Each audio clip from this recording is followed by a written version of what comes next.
Welcome to Middleweight Politics, political analysis for the independent voter. If you are one of the 63% of Americans who feels a third major party is needed, or one of the 70% of Americans who did not want to see a rematch between Trump and Biden in 2024, consider yourself at home. I am tickled pink to have you here, and I didn't think I could get any pinker. Now, over the past few weeks, the House of Representatives has continued its limbo contest of lowered expectations as the GOP's majority has shrunk to one vote and Republican infighting continues. I want to talk about that and how Speaker of the House Mike Johnson's predicament is not unlike that of the Alaskan salmon.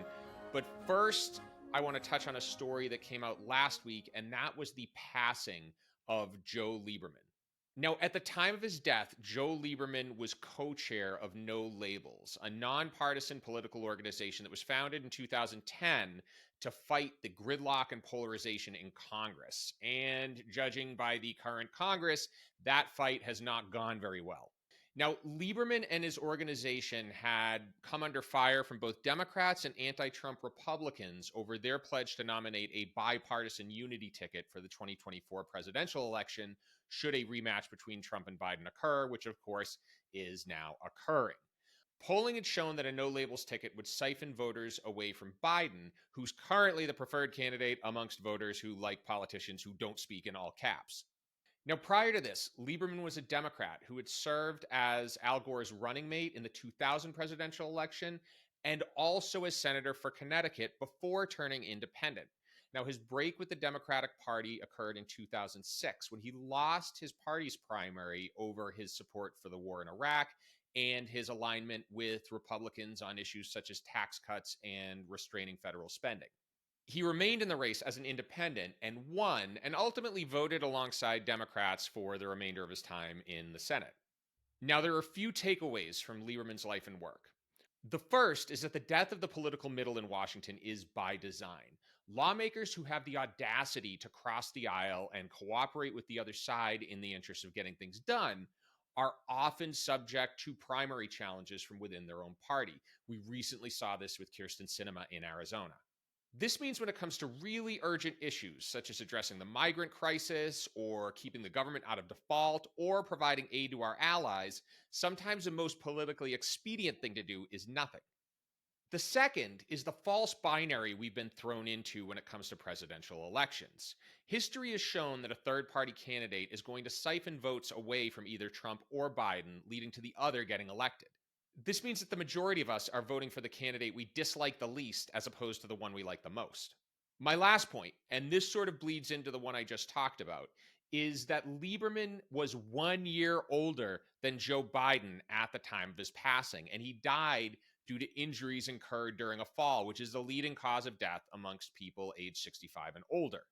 So while Biden's supporters might worry that a third-party candidate is going to siphon votes away from him, there's a distinct possibility that that third-party candidate might be the only non-Trump option on the ballot come November. And this highlights the danger of having elections where there are only two candidates on the ballot, because right now there is a realistic possibility that whoever wins the election could either pass away or be in jail by the time of their inauguration.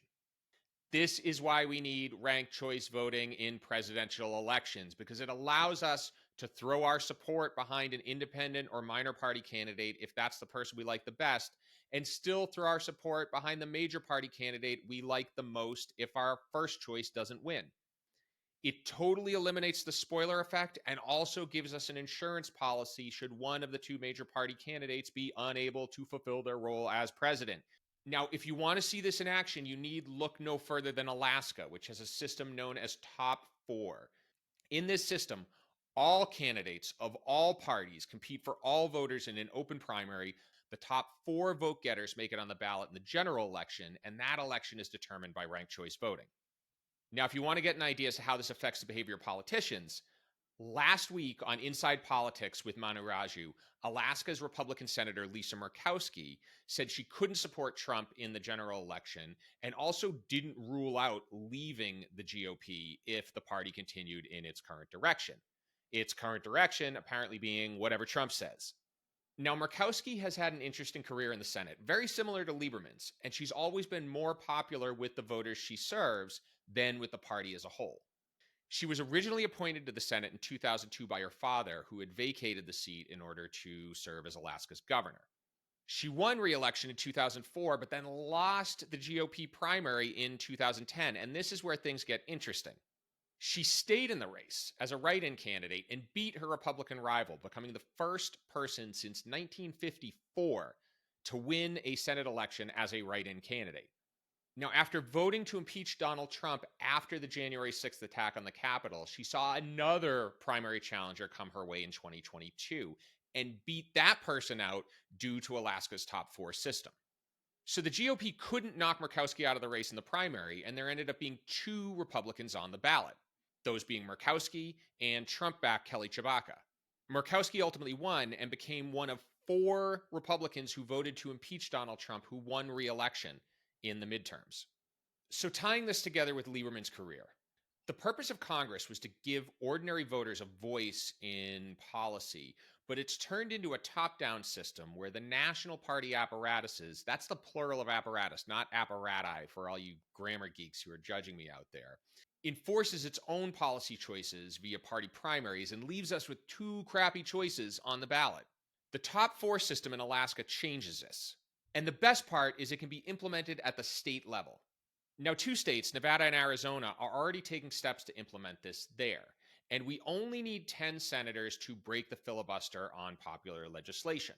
Now, with Maine already electing senators via ranked choice voting, that means we only need one more state to implement this to get that 10 senator block. And tying together the theme of crappy choices in elections, let's get back to the main story on the House of Representatives. When I think of Speaker of the House Mike Johnson, I can't help but think of an Alaskan salmon swimming uphill to spawn, avoiding grizzly bears and swimming against the current, only to reach its final destination and die. Over the past few weeks, House Republicans appear to be enjoying their majority so much that two of them, Ken Buck of Colorado and Mike Gallagher of Wisconsin, have decided to retire early, leaving their seats vacant for the remainder of their term. This leaves Johnson one of two options. The first is to get the support of 100% of his caucus and pass legislation along party lines. The second is to cooperate with Democrats and be ousted from his role as House Speaker. And given that Georgia Republican Marjorie Taylor Greene has already filed a motion to vacate, it looks like he'll be going with option two. So like our salmon, the decaying body of Speaker Johnson's political career will provide vital nutrients to our political ecosystem in the form of government funding and aid to Ukraine, and leave the next speaker to begin his journey upstream. But I don't necessarily view the dysfunction in the House as the result of one or more parties becoming more extreme. This is really a scenario where our two-party binary forces factions that should really be two parties into one. And this is a global phenomenon. So in this episode, we're going to talk about how parties use primaries to quash ideological differences, how Europe's system of elections actually settles these issues in more productive ways, and a piece of legislation that could actually solve the problem by allowing parties to fragment quicker. And this story starts with a Democratic win in a Republican primary. Matt Gaetz of Florida, in his quest to become one of the least popular members of Congress, hit the campaign trail to support the primary challenger of Texas Republican Tony Gonzalez. Now, Gonzalez was censured by his own party for having the audacity to support a bipartisan gun control bill after the school shooting in Uvalde, which happened to occur in his district. Now, Gaetz has also offered his support to other ultra-conservative lawmakers who are challenging candidates supported by former House Speaker Kevin McCarthy, despite calls from party leadership for unity. Now, oddly enough, Democrats have been more than willing to help Gaetz along by offering their support for Trump-backed candidates. Earlier in March, Democrats scored a win in Ohio's Republican Senate primary when their preferred candidate, Bernie Moreno, I'm pronouncing that correctly, I looked it up, won with just a little over 50% of the vote. In the final days of the primary, Democrats plowed $3 million into advertising supporting Moreno's candidacy. So why did Democrats do this? And you probably already know the answer. Because they felt he was the weakest candidate to run against incumbent Democrat Senator Sherrod Brown. Now, Democrats feel that Marino's hardline views on abortion and gay rights aren't going to work so well in the general election, and they have a lot of experience to show that this strategy works. In the 2022 midterms, Democrats spent millions on candidates they thought would be easier to beat, and it turns out they were right. This strategy is credited with the defeat of Don Bolduc in New Hampshire, who lost his bid for Senate, Doug Mastriano of Pennsylvania, who lost his bid for governor, and John Gibbs of Michigan, who lost his bid to represent the state's 3rd district. But there's a hidden danger in this strategy. The first is that, unlike Michigan, Pennsylvania, and New Hampshire, Ohio tends to lean a little bit more to the right. The second is that if we make a Venn diagram of candidates Trump supports and Republicans Democrats want to run against, it's one circle. There is 100% overlap. So if Democrats truly feel the MAGA wing of the GOP is dangerous, then they're kind of playing with fire by engaging in a strategy that could accidentally result in more of that brand of Republican making it to Washington. And we should remember that the first presumably unelectable Trump-backed candidate to make it into office was Trump. But Republicans aren't the only ones falling victim to partisan infighting. Reporting by Politico in March showed that Arizona Senator Kyrsten Sinema was actually the target of a political action committee known as, get this, the Replace Cinema PAC. I will give you one guess as to what this PAC's mission was. The PAC was funded by progressive donors who got fed up with Sinema's resistance to things like filibuster reform and raising the minimum wage. Now, this might give the appearance that both parties are trying to squash out more moderate candidates to the benefit of the extremes, but the Democrats have actually been going after their left flank as well. The American Israeli Public Affairs Committee, otherwise known as AIPAC, has unlocked $100 million to defeat Democratic candidates they feel are insufficiently supportive of Israel's operations in Gaza. The Democrats being challenged are predominantly from the party's left wing, including members of the squad such as Cori Bush and Ilhan Omar.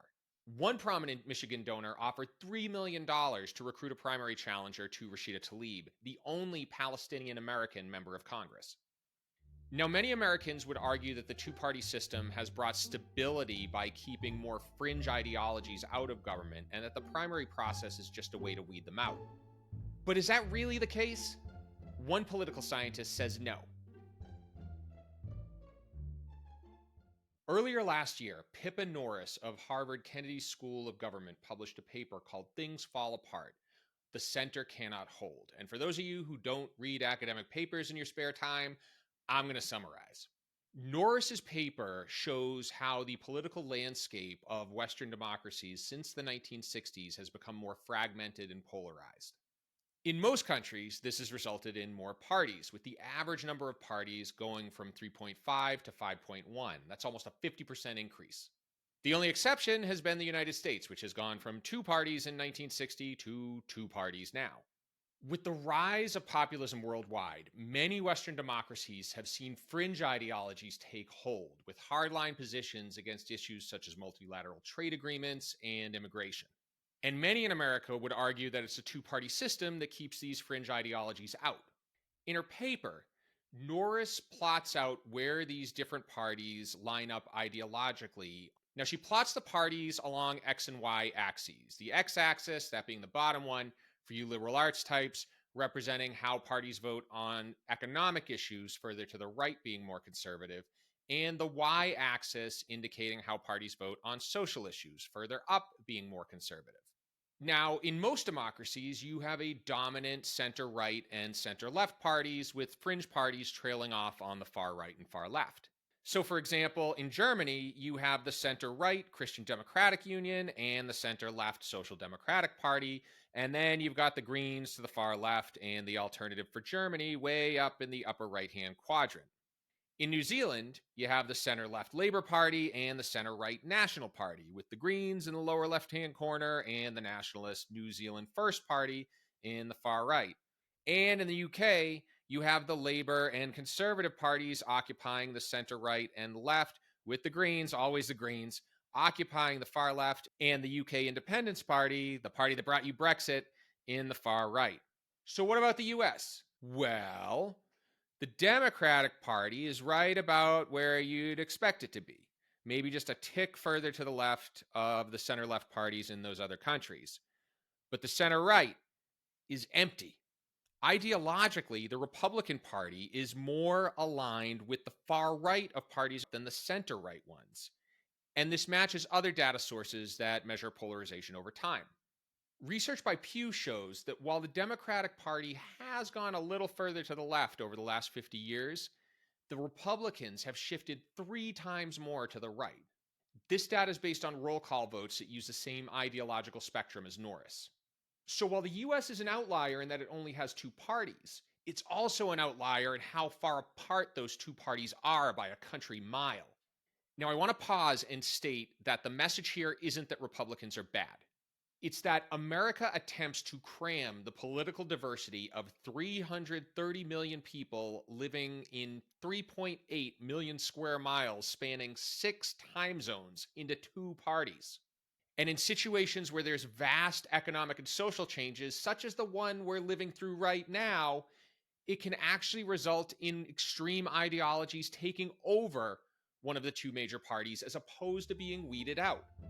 Now, there was a bill recently submitted on the floor of the House that would change our system of elections to give us a more European-style democracy and offer us a virtual Baskin-Robbins of political flavors. So to sum up what we've learned so far, we've learned that America's 2 major parties use their primary system as a way to squash out ideological differences, and how this can allow fringe ideologies to become part of the party platform. Now, a bill called the Fair Representation Act was introduced to Congress on March 20th of 2024, and it would open up both major parties to more political competition and give us more choices on the ballot. America's 2-party system is due to an antiquated system of elections most democracies have abandoned, known as first past the post. In a system like this, the person with the most votes wins. And this sounds fair, but you have to remember it only works if there are only 2 candidates on the ballot, because the instant a third candidate gets on there, you can win with 33% plus 1 vote. In systems like this, voters tend to line up behind one of 2 major parties. This is a phenomenon known as Duverger's law. It also means that neither party has to work so hard for your vote, as you only have 2 choices. Now, the second problem is that America is divided into single-member congressional districts. This means voters are represented by 1 representative who can be a member of 1 party. This makes it really easy to gerrymander and results in more polarized representatives, as in a gerrymandered district, the party primary is a substitute for the general election, and primaries tend to attract more partisan polarized voters. It also means that if you're a member of the minority party in that district, your representative doesn't have to pay attention to anything you think because they've already got the votes they need to win. I'll give you 2 examples. In my home state of Massachusetts, about 30% of voters cast ballots for Republicans in the 2022 midterms. This resulted in 100% of Massachusetts' 9-member congressional delegation being Democrat. Makes perfect sense. Now, the reverse happened in Oklahoma, where about 30% of voters cast ballots for Democrats, and 100% of the state's 5-member congressional delegation were Republicans. The Fair Rep Act changes this in 2 ways. The first is that it replaces first past the post elections with ranked choice voting, so voters can rank their candidates in order of preference. This encourages candidates to reach out beyond their party's base because second and third choice votes matter too. The second is that it replaces single-member districts with multi-member districts where seats are awarded in proportion to a party's share of the popular vote. So when 30% of Massachusetts voters vote Republican, 30% of the state's congressional delegation is Republican. And when 30% of Oklahoma voters vote Democrat, 20 to 40% of the state's congressional delegation are Democrats. It's a little tougher because you got to divide 5 by 3. But the best part here is it makes room for more minor parties to enter into the fray because 10% of the vote in a state with 10 congressional members will get you 1 seat in the House. This means we could go back to having a true center-right and center-left party, and people on the extremes could still have their voices heard. In real terms, that center-right and center-left party could solve real big issues, such as the growing crisis at our border, runaway deficit spending, and providing aid to our allies. America is the world's oldest democracy, and we have the world's oldest voting system, and it is due for an upgrade. Going to vote shouldn't be like visiting one of those colonial villages where you churn your own butter. Now, I've got some resources you can check out on my Substack account to learn more if you're interested. that is the end of our show. If you want more and better choices on the ballot, I talk about stuff like this all the time, so be sure to subscribe, give it a like, and share it with anyone you think might like it too.